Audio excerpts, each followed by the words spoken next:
സിനിമയുടെ തുടക്കം രണ്ട് സഹോദരങ്ങളിൽ നിന്നാണ്. അവർ രാത്രി സമയത്ത് വീഡിയോ ഗെയിം കളിക്കുകയായിരുന്നു. സഹോദരി തന്റെ സഹോദരനോട് ഉറങ്ങാൻ പറയുന്നു. പക്ഷേ അവൻ തന്റെ മുറിയിൽ പോകാൻ ഭയപ്പെടുന്നു. കാരണം തന്റെ മുറിയിൽ ഒരു പേടിപ്പെടുത്തുന്ന മോൺസ്റ്റർ ഒളിച്ചിരിക്കുന്നുണ്ടെന്ന് അവന് തോന്നുന്നു. അപ്പോൾ അവന്റെ സഹോദരി പോയി അവന്റെ മുറി നന്നായി പരിശോധിക്കുകയും പറയുന്നു, ഞാൻ എല്ലാ മൂലയും നോക്കി, ഇവിടെ ഒരു മോൺസ്റ്ററും ഇല്ലാന്ന്. പക്ഷേ അപ്പോൾ തന്നെ മുറിയുടെ വാതിൽ തനിയെ അടയുന്നു. പുറത്തുനിന്നിരുന്ന ആൺകുട്ടിക്ക് അകത്തുനിന്ന് ഏതോ ഒരു മോൺസ്റ്ററിന്റെ ഭയാനകമായ ശബ്ദം കേൾക്കുന്നു. പിന്നെ ശരിക്കും ഒരു മോൺസ്റ്റർ മുറിയിൽ നിന്ന് പുറത്തിറങ്ങി ആൺകുട്ടിയുടെ പുറകെ കൂടുന്നു. അപ്പോഴാണ് മനസ്സിലായത് ഇതൊരു സിനിമ മാത്രമായിരുന്നു എന്ന്. ഇത് ഒരുപാട് കുട്ടികളിരുന്നു മൂവി തിയേറ്ററിൽ കാണുകയായിരുന്നു. അവിടെ മാർഷലും അവന്റെ സുഹൃത്തുമുണ്ടായിരുന്നു. മാർഷലിന്റെ സുഹൃത്തിന് ഈ സിനിമ വളരെ വിചിത്രമായി തോന്നി. അതുകൊണ്ട് അവൻ തന്റെ സീറ്റിൽ നിന്ന് എഴുന്നേറ്റ് പുറത്തേക്ക് പോകുന്നു. അപ്പോൾ അവന്റെ പിന്നാലെ മാർഷൽ വരുന്നു. പുറത്തു വന്ന ഉടൻ തന്നെ അവന്റെ ശ്വാസം വേഗത്തിലാകുന്നു. അതുകൊണ്ട് അവൻ തന്റെ ഇൻഹേലർ ഉപയോഗിക്കുന്നു. അപ്പോൾ മാർഷൽ അവനോട് ചോദിക്കുന്നു, നീ എന്തിനാണ് ഇത്രയധികം പേടിക്കുന്നത് എന്ന്. അടുത്ത സൺഡേ ഹാലോവീൻ ആണെന്നും നീ ഇതേപോലെ പേടിച്ചുകൊണ്ടിരുന്നാൽ ഹാലോവീൻ എങ്ങനെ ആഘോഷിക്കും, എങ്ങനെ ആസ്വദിക്കുമെന്നും അവനെ ഓർമ്മിപ്പിക്കുന്നു. മാർഷലും അവനും ഒരു പെൺകുട്ടിയെ കാണാൻ പോകുന്നു. അവളൊരു ഷോപ്പ് ഓണറായിരുന്നു. അവളുടെ പഴയ സാധനങ്ങളുടെ കടയായിരുന്നു അത്. അവൾ വെയർവൂൾഫ് കോസ്റ്റ്യൂമിൽ ഇവരെ പേടിപ്പിക്കാൻ ശ്രമിക്കുന്നു. ഇപ്പോൾ അവളെ കണ്ടതിനു ശേഷം ഇവർ അവിടെ നിന്നിറങ്ങി വീട്ടിലേക്ക് പോകാൻ തുടങ്ങി. മാർഷൽ തന്റെ സുഹൃത്തിനെ മനസ്സിലാക്കിക്കുന്നു. അവന് തന്റെ പേടി നിയന്ത്രിക്കണമെന്ന്. മറിച്ച് നീ നിന്റെ പേടിയെ നേരിടണം. അതുകൊണ്ട് പോയി കബൂട്ടിന്റെ വീടിന്റെ ബെല്ലടിക്കൂ. ഇപ്പോൾ ഇവിടെ ചുറ്റുമുള്ള കുട്ടികൾ കബൂട്ടിൽ നിന്ന് അകന്നു നിൽക്കുന്നു. കാരണം ആ ആളുകൾക്ക് തോന്നുന്നു അയാളൊരു സീരിയൽ കില്ലറാണ്, കൊലപാതകയാണ് എന്ന്. ഇപ്പോൾ അവന്റെ സുഹൃത്ത് ധൈര്യം സംഭരിച്ച് ഡോർബെൽ അടിക്കാൻ തുടങ്ങുമ്പോഴാണ് പിന്നിൽ നിന്ന് കബൂട്ട് വന്ന് അവനെ പേടിപ്പിക്കുന്നത്. അവൻ നേരെ മാർഷലിന്റെ അടുത്തേക്ക് ഓടിപ്പോകുന്നു. പിന്നെ രണ്ടുപേരും അവരവരുടെ വീടുകളിലേക്ക് പോകുന്നു. രാത്രി മാർഷൽ അവന്റെ വീട്ടിലായിരുന്നപ്പോൾ അവന്റെ മോം തന്റെ സുഹൃത്തിനെ വിളിക്കുന്നു. അവർ രണ്ടുപേരും ചേർന്ന് ഭക്ഷണം കഴിക്കുന്നു. അവന്റെ വരവ് മാർഷലിന് വളരെ മോശമായി തോന്നി. അതുകൊണ്ട് അവൻ ദേഷ്യം വന്ന് ഭക്ഷണം പകുതിക്ക് വെച്ച് നിർത്തി തന്റെ മുറിയിലേക്ക് വരുന്നു. കുറച്ചു സമയത്തിനു ശേഷം മാർഷലിന്റെ മോം അവനോട് സംസാരിക്കാൻ മുറിയിലേക്ക് വരുന്നു. എനിക്കും എന്റെ ജീവിതത്തിൽ മുന്നോട്ടു പോകണമെന്ന് എനിക്ക് ആഗ്രഹമുണ്ട് എന്നവർ പറയുന്നു. ഇത്രയും പറഞ്ഞ് അവർ അവിടെ നിന്ന് പോകുന്നു. അപ്പോൾ മാർഷലിന് തന്റെ വോക്കി ടോക്കിയിൽ ചെറിയ ശബ്ദം കേൾക്കാൻ തുടങ്ങുന്നു. അത് മറ്റാരുടേതുമല്ല, അവന്റെ സുഹൃത്തിന്റേതായിരുന്നു. അവൻ പറയുന്നുണ്ടായിരുന്നു, മാർഷൽ വേഗം വേഗം ജനലിലൂടെ പുറത്തേക്ക് നോക്കുവെന്ന്. കാരണം ഇവർ രണ്ടുപേരും ഒരേ സ്ഥലത്താണ് താമസിച്ചിരുന്നത്. ഇന്നും അവന്റെ സുഹൃത്തിന്റെ ശബ്ദത്തിൽ നിന്ന് മനസ്സിലാകുന്നുണ്ടായിരുന്നു അവൻ വളരെ പേടിച്ചിരിക്കുകയാണെന്ന്. മാർഷൽ വേഗം ജനലിന്റെ അടുത്ത് പോകുന്നു. അവൻ പുറത്തേക്ക് നോക്കുമ്പോൾ അവന്റെ ശ്രദ്ധ കബൂട്ടിന്റെ വീട്ടിലേക്ക് പോകുന്നു. അവിടെ രണ്ടാളുകൾ ഒരു വലിയ ബോക്സ് അകത്തേക്ക് കൊണ്ടുപോകുകയായിരുന്നു. ഇപ്പോൾ ബോക്സ് കണ്ട ഉടൻ തന്നെ അവന്റെ സുഹൃത്ത് വളരെ പേടിക്കുന്നു. കാരണം ഇത് തീർച്ചയായും ആരുടെയെങ്കിലും ശവമായിരിക്കുമെന്ന് അവന് തോന്നുന്നു. പക്ഷെ മാർഷൽ കുറച്ച് ചിന്തിക്കുന്നു. അടുത്ത നിമിഷം അവൻ പറഞ്ഞു, അല്ലെങ്കിൽ വല്ല വിഗ്രഹമോ വിലപിടിപ്പുള്ള സാധനമോ ആയിരിക്കാമല്ലോ, അല്ലേ? കാരണം എന്തായാലും കബൂട്ടിന്റെ പെരുമാറ്റം ഇത്തരത്തിൽ വിചിത്രമാണ്. ഇനി അടുത്ത ദിവസം മാർഷലും അവന്റെ സുഹൃത്തും അവരുടെ ക്ലാസ്മേറ്റിനെ കാണുന്നു. ഇന്നലെ രാത്രി നടന്ന കാര്യങ്ങളെല്ലാം അവളോട് പറയാൻ തുടങ്ങുന്നു. ക്ലാസ്മേറ്റ് അവരോട് പറയുന്നു, തനിക്കൊരു ഇൻവെസ്റ്റിഗേറ്റർ റിപ്പോർട്ടർ ആകാനാണ് ആഗ്രഹമെന്ന്. പക്ഷേ എനിക്ക് ഇതുവരെ രസകരമായ ഒരു കാര്യവും കാണാൻ സാധിച്ചില്ല. ഇപ്പോൾ ഈ ആളുകൾ സ്കൂളിലെ മ്യൂസിയം ട്രിപ്പിന് പോകുന്നു. അവിടെ വിചിത്രമായ അസാധാരണമായ ഒരു സാധനം കാണിച്ചു കൊടുക്കുന്നു. അതൊരു മമ്മിയായിരുന്നു. ഇപ്പോൾ അതിൽ ക്ലാസ്മേറ്റ് ഒരു വിചിത്രമായ കാര്യം ശ്രദ്ധിക്കുന്നു. ഈ മമ്മി ഒരു ശവപ്പെട്ടിയിലാണ് വെച്ചിരിക്കുന്നത്. എന്നാൽ അതിന്റെ തൊട്ടടുത്ത് തന്നെ മറ്റൊരു ശവപ്പെട്ടിയും വെച്ചിട്ടുണ്ട്. പക്ഷേ അത് ശൂന്യമായിരുന്നു.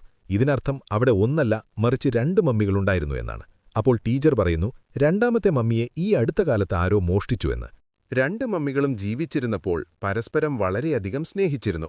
അവരുടെ ഫാമിലികൾക്ക് അവരെ ജീവനോടെ വേർപെടുത്താൻ കഴിഞ്ഞില്ല. അതുകൊണ്ട് അവരെ മമ്മിയാക്കി എപ്പോഴും വേണ്ടി ശവപ്പെട്ടിയിൽ അടച്ചു. പക്ഷേ ഇന്നലെ തന്നെ ഒരു മമ്മിയെ മോഷ്ടിച്ചു കഴിഞ്ഞു. ഇപ്പോൾ മ്യൂസിയം ട്രിപ്പിന് ശേഷം മാർഷൽ ഉടൻ തന്നെ പറയുന്നു, മമ്മിയെ തീർച്ചയായും കബൂട്ട് തന്നെയായിരിക്കും മോഷ്ടിച്ചതെന്ന്. ഇത് കേട്ട് ക്ലാസ്മേറ്റ് സീരിയസ് ആയി ചോദിക്കുന്നു, ശരി, ഇത് പറയൂ, നിങ്ങൾ കണ്ട ആ ബോക്സ് എത്ര നീളമുള്ളതായിരുന്നോ? ആ ബോക്സ് പൊക്കാൻ എത്ര ആളുകൾ വേണ്ടിവന്നോ? മാർഷൽ മറുപടി നൽകുന്നതിനനുസരിച്ച് ക്ലാസ്മേറ്റിന്റെ സംശയം ഉറപ്പായി. മമ്മി ആ ബോക്സിൽ തന്നെയാണെന്ന്. അവരൊരു പ്ലാൻ ഉണ്ടാക്കുന്നു. രാത്രിയാകുന്നു. കബൂട്ട് വീട്ടിൽ നിന്ന് ഇറങ്ങിയ ഉടൻ 3 കുട്ടികളും ഫ്ലാഷ് ലൈറ്റുമായി അവന്റെ ബേസ്മെന്റിൽ കയറുന്നു. പക്ഷേ മാർഷലിന്റെ സുഹൃത്ത് വളരെ പേടിച്ചിരുന്നു. അതുകൊണ്ട് ഒരു വെന്റിലേറ്ററിനടുത്ത് പറ്റിപ്പിടിച്ചു നിൽക്കുന്നു. പക്ഷെ അപ്പോൾ അവന്റെ ശ്രദ്ധ ഒരു വലിയ ബോക്സിൽ പതിയുന്നു. അതൊരു പുതപ്പ് കൊണ്ട് മൂടിയിരുന്നു. പതുക്കെ അവൻ ആ പുതപ്പ് മാറ്റുന്നു. ഇപ്പോൾ ഇതെന്തായിരുന്നു? അവൻ കണ്ട ഉടൻ അവന്റെ പാദത്തിനടിയിലെ മണ്ണൊലിച്ചുപോയി. ഇതാ മമ്മിയുടെ ശവപ്പെട്ടിയായിരുന്നു. അത് കണ്ട് അവന്റെ ബോധം പോകുന്നു. അപ്പോൾ അവന്റെ ശ്രദ്ധ മമ്മിയുടെ കഴുത്തിലുള്ള ഒരു ലോക്കറ്റിൽ പതിയുന്നു. അവൻ സൂക്ഷിച്ചു നോക്കാൻ കൈനീട്ടുന്നു. പക്ഷെ അപ്പോൾ മമ്മി പെട്ടെന്ന് അവന്റെ മേൽ വീഴുന്നു. അവൻ ഉറക്കെ നിലവിളിക്കുന്നു. ഉടൻ തന്നെ ഓടി മാർഷലിന്റെയും ക്ലാസ്മേറ്റിന്റെയും അടുത്തു വരുന്നു. ഇതിനിടയിൽ വെന്റിലേറ്ററിൽ നിന്ന് വരുന്ന ചെറിയ വെളിച്ചം മമ്മിയുടെ ലോക്കറ്റിൽ പതിക്കുന്നു. അങ്ങനെ മമ്മി പതുക്കെ അനങ്ങാൻ തുടങ്ങി, പെട്ടെന്ന് ജീവൻ വയ്ക്കുന്നു. കുറച്ചു സമയത്തിനു ശേഷം 3 പേരും തിരികെ ബേസ്മെന്റിലേക്ക് വരുമ്പോൾ മമ്മി അവിടെ ഉണ്ടായിരുന്നില്ല. ആദ്യം മാർഷലിന്റെ സുഹൃത്ത് കള്ളം പറഞ്ഞതാണെന്ന് തോന്നുന്നു. പക്ഷെ അവർ തിരിഞ്ഞു നോക്കുമ്പോൾ മമ്മി അവരുടെ മുന്നിലുണ്ടായിരുന്നു. ഇത് കണ്ട് 3 പേരും നേരെ കബൂട്ടിന്റെ റൂമിലേക്ക് ഓടുന്നു. മമ്മിയും അവരുടെ പുറകെ വരുന്നു. പക്ഷെ അവരെ ഉപദ്രവിക്കുന്നതിന് പകരം അവൾ മാർഷലിന്റെ സുഹൃത്തിന്റെ ടോർച്ച് എടുത്ത് അവന്റെ കയ്യിൽ വെച്ചു കൊടുക്കുന്നു. അതവൻ പേടിച്ച് അവിടെ ഇട്ടിരുന്നു. ഇത് കണ്ട് ക്ലാസ്മേറ്റിന് മനസ്സിലാകുന്നു മമ്മി അവർക്ക് ഒരു ഭീഷണിയല്ല എന്ന്. അപ്പോഴേക്കും കബൂട്ടിന്റെ കാറിന്റെ ശബ്ദം കേൾക്കുന്നു. അതുകൊണ്ട് ഈ 3 പേരും വീട്ടിൽ നിന്ന് പുറത്തിറങ്ങുന്നു. ഇപ്പോൾ കബൂട്ട് ബേസ്മെന്റിൽ പോകുമ്പോൾ അയാൾക്ക് ശൂന്യമായ ശവപ്പെട്ടി മാത്രമേ ലഭിക്കുന്നുള്ളൂ. മമ്മി അവിടെ നിന്ന് അപ്രത്യക്ഷമായിരുന്നു. ഇത് കണ്ട് അയാളിപ്പോൾ വിഷമിക്കുന്നു. പുറത്ത് അവർ 3 പേരും തീരുമാനിക്കുന്നു മമ്മിയെ താൽക്കാലികമായി മാർഷലിന്റെ വീട്ടിൽ ഒളിപ്പിച്ചു വയ്ക്കാമെന്ന്, ഒരു പരിഹാരമുണ്ടാകുന്നതുവരെ. കാരണം ആ മമ്മി ഇവരുടെ പിന്നാലെ തന്നെയാണ് വരുന്നത്. ഇപ്പോൾ മാർഷൽ മമ്മിയെ തന്റെ വീട്ടിലേക്ക് കൊണ്ടുവരുന്നു. അവന് പിസ്സയും ഹോട്ട് സോസും കഴിക്കാൻ കൊടുക്കുന്നു. ഇതുകൊണ്ട് ആദ്യം മമ്മിക്ക് വിചിത്രമായി തോന്നിയെങ്കിലും ഹോട്ട് സോസ് കഴിച്ചപ്പോൾ അവനത് വളരെയധികം ഇഷ്ടപ്പെടുന്നു. ഇത് കണ്ട് മാർഷലിന് തന്റെ മറ്റൊരു സുഹൃത്തായ ഹരോൾഡിനെ ഓർമ്മ വരുന്നു. അവൻ എപ്പോഴും ഈ സോസ് ഇഷ്ടപ്പെട്ടിരുന്നു. അതുകൊണ്ട് അവൻ ഹരോൾഡ് എന്ന് പേരിടുന്നു. ഇനി അടുത്ത ദിവസം മാർഷലിന്റെ മോമിന് ഓഫീസിലെ ജോലിയുണ്ടായിരുന്നു. അതുകൊണ്ട് അവർ വീട്ടിൽ നിന്ന് പുറത്തേക്ക് പോകുന്നു. മാർഷലും സ്കൂളിലേക്ക് പോകുന്നു. ഹരോൾഡിനോട്, അതായത് ആ മമ്മിയോട് വീട്ടിൽ മിണ്ടാതെയിരിക്കാൻ പറയുന്നു. പക്ഷേ ഹരോൾഡ് വീട്ടിലിരിക്കുന്നതിന് പകരം പുറത്തേക്ക് പോകുന്നു. അവിടെ അവന്റെ ശ്രദ്ധ ഒരു ബസ്സിൽ പതിയുന്നു. അതിൽ ഈജിപ്തിലെ രാജകുമാരിയുടെ ചിത്രമുണ്ടായിരുന്നു. അതുകണ്ട് അവന്റെ മനസ്സിൽ 4000 വർഷങ്ങൾക്ക് മുൻപുള്ള തന്റെ സുഹൃത്തിനൊപ്പമുള്ള ഓർമ്മകൾ പുതുക്കപ്പെടുന്നു. അതുകൊണ്ട് അവൻ ആ ചിത്രത്തിൽ തൊടാൻ നോക്കുന്നു. പക്ഷേ അപ്പോൾ അവന്റെ ശരീരത്തിൽ ചുറ്റിയിരുന്ന തുണി ബസ്സിൽ കുടുങ്ങുന്നു. ബസ് ഓടാൻ തുടങ്ങിയപ്പോൾ ഹരോൾഡും അതിന്റെ പിന്നാലെ വലിച്ചിഴക്കപ്പെടുന്നു. മറുഭാഗത്ത് സ്കൂളിനു ശേഷം മാർഷലും അവന്റെ സുഹൃത്തും ക്ലാസ്മേറ്റും വീട്ടിലെത്തുമ്പോൾ അവർക്ക് ഹരോൾഡിനെ, അതായത് മമ്മിയെ, എങ്ങും കാണുന്നില്ല. അതുകൊണ്ട് 3 പേരും അവനെ തിരയാനിറങ്ങുന്നു. എന്നാൽ ഹരോൾഡ് ഇവിടെയും അവിടെയും നടന്ന് നേരെ മ്യൂസിയത്തിന് പുറത്തു തന്നെ എത്തുന്നു. മ്യൂസിയത്തിന്റെ വാതിലിൽ ഈജിപ്തിലെ രാജകുമാരിയുടെ ചിത്രം കണ്ട് ഒന്നും ആലോചിക്കാതെ അകത്തേക്ക് പോകുന്നു. അവർ 3 പേരും അവിടെ എത്തിയപ്പോൾ അവർക്കും സംശയമുണ്ടാകുന്നു ഹരോൾഡ് മ്യൂസിയത്തിൽ തന്നെ പോയിട്ടുണ്ടാകുമെന്ന്. അതുകൊണ്ട് അവരും ഉടൻ തന്നെ മ്യൂസിയത്തിനകത്തേക്ക് വരുന്നു. അവിടെ അവർ ഹരോൾഡിനെ കണ്ടെത്തുന്നു. രഹസ്യമായി അവനെ മ്യൂസിയത്തിന് പുറത്തേക്ക് കൊണ്ടുവരുന്നു. ഇപ്പോൾ അവർക്ക് അവനെ മ്യൂസിയത്തിൽ വെക്കാൻ കഴിഞ്ഞില്ലായിരുന്നു.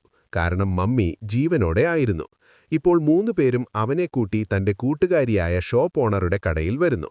ഷോപ്പ് ഓണർ മമ്മിയുടെ ലോക്കറ്റിന്റെ ഫോട്ടോ എടുക്കുന്നു. ആ ലോക്കറ്റ് കാരണമാണ് അവൻ ജീവനോടെ വന്നത്. അവൾ പറയുന്നു ഇതിലെന്തോ എഴുതിയിട്ടുണ്ട് എന്ന്. അത് ട്രാൻസ്ലേറ്റ് ചെയ്തതിനു ശേഷം ഞാൻ നിങ്ങളോട് പറയാം ഈ സാധനം എന്താണെന്ന്. മറുഭാഗത്ത് കബൂട്ട് ഒരു സ്ത്രീയുമായി കൂട്ടിക്കാഴ്ച നടത്തുന്നു. മമ്മി മോഷ്ടിക്കാൻ അവരെ സഹായിച്ചത് അവളായിരുന്നു. പക്ഷേ മമ്മി അപ്രത്യക്ഷമായി. ഈ കാര്യം കബൂട്ട് അവളോട് പറഞ്ഞെങ്കിലും അവളുടെ മറുപടി എനിക്കൊന്നും അറിയില്ല, എനിക്ക് എത്രയും വേഗം പണം വേണമെന്നാണ്. അവൾ അവിടെ നിന്ന് പോകാൻ പറയുന്നു. അപ്പുറത്ത് ഷോപ്പ് ഓണർ ലോക്കറ്റിൽ എഴുതിയിരിക്കുന്ന വാക്കുകൾ ഗൂഗിൾ തുടങ്ങിയവയുടെ സഹായത്തോടെ ട്രാൻസ്ലേറ്റ് ചെയ്യുന്നു. അവൾക്ക് കാര്യം മനസ്സിലാകുന്നു. അവൾ ആ 3 പേരോടും പറയുന്നു ഈ ലോക്കറ്റിൽ എഴുതിയിരിക്കുന്നത് നിലാവിന്റെ വെളിച്ചത്തിന് മമ്മിയെ ജീവിപ്പിക്കാൻ കഴിയുമെന്നാണ്. പക്ഷേ ഒരു തവണ ജീവൻ വെച്ചാൽ അതിനെ വെറും 3 ദിവസത്തിനുള്ളിൽ തിരികെ തന്റെ ശവപ്പെട്ടിയിൽ പോകണം, അല്ലെങ്കിൽ അത് പൊടിയായി മാറും. ഇപ്പോൾ ഹരോൾഡ് ജീവിച്ചിട്ട് 2 ദിവസമായി കഴിഞ്ഞു. അതായത് വെറും 1 ദിവസം കൂടി ബാക്കിയുണ്ട്. ഇപ്പോൾ ഈ ആളുകൾ വേഗം കബൂട്ടിന്റെ വീട്ടിലേക്ക് പോകുന്നു അവന്റെ ബേസ്മെന്റ് പരിശോധിക്കാൻ. പക്ഷേ അവിടെ അവന്റെ ശവപ്പെട്ടി ഉണ്ടായിരുന്നില്ല. കബൂട്ട് അതിനെ മറ്റേതോ സ്ഥലത്തേക്ക് അയച്ചു എന്ന് മനസ്സിലാക്കുന്നു. അപ്പോൾ ബേസ്മെന്റിൽ കബൂട്ടിന് മാർഷലിന്റെ സുഹൃത്തിന്റെ ഇൻഹേലർ ലഭിക്കുന്നു.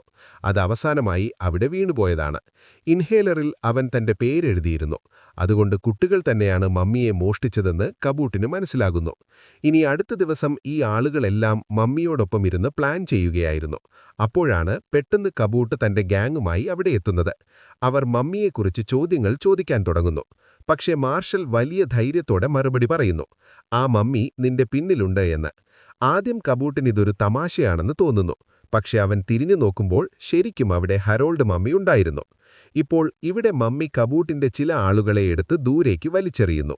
ഈ ആളുകൾ വീണ്ടും മമ്മിയെയും കൊണ്ട് അവിടെ നിന്ന് ഓടാൻ തുടങ്ങുന്നു. വഴിയിൽ അവർക്ക് മാർഷലിന്റെ മോമിന്റെ സുഹൃത്തിനെ കാണുന്നു. അയാൾ പറഞ്ഞുകൊടുക്കുന്നു റൂട്ട് 12-ൽ ഒരു ഐസ്ക്രീം ഫാക്ടറിയുണ്ട്, അതിൽ അവർക്ക് ശവപ്പെട്ടി ലഭിക്കുമെന്ന്. അപ്പോൾ അവർ അവിടെ പോകാൻ ഷോപ്പ് ഓണറുടെ സഹായം തേടാൻ ആലോചിക്കുന്നു. പക്ഷേ അവൾ ഒരു ഫെസ്റ്റിവലിൽ തിരക്കിലായിരുന്നു. അതുകൊണ്ട് എല്ലാവരും ഫെസ്റ്റിവലിൽ എത്തുന്നു. കബൂട്ടിനും മനസ്സിലാകുന്നു ഈ കുട്ടികളെല്ലാം ഫെസ്റ്റിവലിൽ തന്നെയാണ് പോയിട്ടുള്ളത് എന്ന്. അതുകൊണ്ട് അയാളും പോകാൻ ഇറങ്ങുന്നു. അവിടെ അവർക്ക് ഷോപ്പ് ഓണറെ ലഭിക്കുന്നു. അവരോടവർ സഹായം ചോദിക്കുന്നു. അവിടെ നിന്ന് ഇറങ്ങാൻ തുടങ്ങുമ്പോഴാണ് കബൂട്ടും അവന്റെ ആളുകളും വന്ന് അവരുടെ വഴി തടയുന്നത്. ഒരു മനുഷ്യൻ മമ്മിയുടെ കഴുത്തിൽ നിന്ന് ലോക്കറ്റ് വലിച്ചെറിയുന്നു. ലോക്കറ്റ് അവന്റെ ശരീരത്തിൽ നിന്ന് മാറ്റിയ ഉടൻ മമ്മി വീണ്ടും ശവമായി മാറുന്നു, പഴയതുപോലെ. അപ്പോൾ കബൂട്ട് ആ മമ്മിയെയും കൊണ്ട് അവിടെ നിന്ന് പോകുന്നു. ഇവർ 4 പേരും അവന്റെ പുറകെ പോകുന്നു. ഇപ്പോൾ ഫാക്ടറിയിൽ വന്ന ശേഷം കബൂട്ട് മമ്മിയെ ഒരു മനുഷ്യനെ കാണിക്കുന്നു. അയാൾ അത് വാങ്ങാൻ വന്ന ആളായിരുന്നു. അയാൾ മമ്മിയെ കണ്ട് സമ്മതിച്ച് അവർക്ക് പണം നൽകുന്നു. പക്ഷേ അതേ സ്ഥലത്ത് മാർഷലിന്റെയും അവന്റെ സുഹൃത്തുക്കളുടെയും ഒരേയൊരു പ്ലാൻ ഹരോൾഡിനെ അവന്റെ ശവപ്പെട്ടിയിൽ തിരികെ അയക്കുക എന്നായിരുന്നു. അല്ലെങ്കിൽ അവൻ എന്നേക്കുമായി കൊല്ലപ്പെടും. പക്ഷേ ഹരോൾഡ് മമ്മി അതിലേക്ക് പോകാൻ പേടിക്കുന്നു. അപ്പോൾ മാർഷൽ അവൻ എന്തോ മനസ്സിലാക്കുന്നു. ഹരോൾഡും ധൈര്യം സംഭരിച്ച് മുന്നോട്ട് നീങ്ങുന്നു. പക്ഷേ അപ്പോൾ മാർഷലിനെ കബൂട്ടിന്റെ ആളുകൾ പിടിക്കുന്നു. മാർഷലിന്റെ സുഹൃത്ത് കയറിൽ തൂങ്ങിക്കിടന്ന് ലോക്കറ്റ് പിടിക്കാൻ ശ്രമിക്കുന്നു. അപ്പോൾ മാർഷൽ ലോക്കറ്റ് നേരത്തെ തന്നെ പിടിച്ച് ഹരോൾഡ് മമ്മിയുടെ നേരെ എറിയുന്നു. ലോക്കറ്റ് ഹരോൾഡിന്റെ കഴുത്തിൽ പോയി വീണ ഉടൻ ഒരിക്കൽ കൂടി മമ്മി ജീവിക്കുന്നു. അവൻ ജീവൻ വെച്ചതോടെ ഇനി പിന്നെ പറയേണ്ടതില്ല. അവൻ കബൂട്ടിന്റെ എല്ലാ ആളുകൾക്കും നല്ല പാഠം പഠിപ്പിക്കാൻ തുടങ്ങുന്നു. അവരെ എടുത്ത് ദൂരേക്കെറിയുന്നു, ദയനീയമായി തല്ലാൻ തുടങ്ങുന്നു. ഇതിനുശേഷം ഈ ആളുകൾ അവരെ ഒരു കയറുകൊണ്ട് കെട്ടിയിടുന്നു. വേഗം മ്യൂസിയത്തിലേക്ക് ഓടുന്നു. ഇപ്പോൾ മ്യൂസിയത്തിൽ വന്ന ശേഷം ഹരോൾഡ് തന്റെ സുഹൃത്തിന് ജീവൻ നൽകുന്നു. രണ്ടുപേരും പരസ്പരം കണ്ട് കെട്ടിപ്പിടിക്കുന്നു. അവസാനമായി സമാധാനത്തോടെ ശ്വസിക്കുന്നു. അതിനുശേഷം അവർ രണ്ടുപേരും അവരവരുടെ ശവപ്പെട്ടിയിൽ പോയി കിടക്കുന്നു, എന്നേക്കുമായി ഉറങ്ങാൻ. ഇതിനുശേഷം വാർത്തകളിൽ കാണിക്കുന്നു ഒരു മമ്മി തനിയെ മ്യൂസിയത്തിൽ വന്ന് ശവപ്പെട്ടിയിൽ കിടക്കുന്നുവെന്ന്. ഇത് വളരെ അത്ഭുതകരമായ വാർത്തയായിരുന്നു. ഇത് ഹരോൾഡിന്റെ കാര്യമാണ് പറയുന്നത്. കൂടാതെ മമ്മി മോഷ്ടിച്ച കള്ളന്മാരായ കബൂട്ടും അവന്റെ കൂട്ടാളികളും പിടിക്കപ്പെട്ടു. മാർഷലും മോമിന്റെ സുഹൃത്തും നല്ല സുഹൃത്തുക്കളായി. കാരണം മാർഷലിനും മനസ്സിലായി അയാൾ ഒരു നല്ല മനുഷ്യനാണെന്നും എന്റെ മോമിനെ എപ്പോഴും നന്നായി നോക്കിക്കൊള്ളുമെന്നും. ഇവർ സന്തോഷമുള്ളൊരു ഫാമിലിയെപ്പോലെ താമസിക്കാൻ തീരുമാനിക്കുന്നു. ഈ ഹാപ്പി എൻഡിങ്ങോടുകൂടി ഈ സിനിമയുടെ കഥ തീരുന്നു.